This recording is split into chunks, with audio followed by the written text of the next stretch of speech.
দয়া করে আপনার মূল্যবান সময়টা ব্যয় করে কথাগুলো শুনে যাবেন। এআই নিয়ে ইসলাম কি বলে শুনে যাবেন। যারা এআই এর অর্থ জানে না তাদের উদ্দেশ্যে বলছি, এআই একটি অ্যাপ যার দ্বারা অনেক ভয়ঙ্কর এডিট করা যায়। তাই মেয়েদের উচিত টিকটক, ফেসবুকে কোনো রকম জায়গায় নিজেদের ছবি পোস্ট না করা।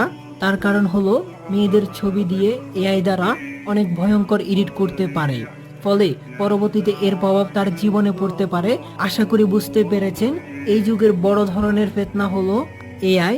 কারণ নবী করিম সাল্লাল্লাহু আলাইহি সাল্লাম বলে গিয়েছেন শেষ জামানায় এমন এক ফিতনা আসবে যা দ্বারা এমন কিছু ঘটবে যে মানুষ বুঝতে পারবে না কোনটা আসল আর কোনটা নকল। তাই সবার কাছে একটাই অনুরোধ, যারা এই ধরনের ভিডিও ছাড়ছেন সবাই এখনই বন্ধ করুন। এর দ্বারা দাজ্জাল আগমন করবে। যেমন একটা ভিডিওতে দেখলাম এআই বলছে সে নাকি মৃত মানুষের সাথে কথা বলে দিতে পারবে। যেমন এটা আমরা জানি যে দাজ্জাল বলবে, আমরা কিন্তু কোনো হাদিস পাইনি যে দাজ্জাল তার রূপে এসে এই কথা বলবে বা মানুষ রূপে এসে বলবে। তাই সবাই সাবধানে থাকুন আর এইসব ছাড়বেন না। সবাই ঈমান ধরে রাখুন, সামনে অনেক ভয়ঙ্কর কিছু ঘটতে পারে।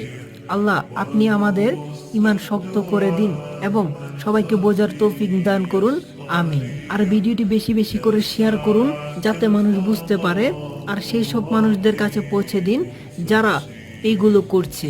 তো সবাই বেশি বেশি করে শেয়ার করে মানুষের কাছে পৌঁছে দেওয়ার সুযোগ করে দিন যাতে মানুষ সতর্ক হতে পারে। আল্লাহুম্মা ইরজুক জামিআন আল ফাহমা, আমিন।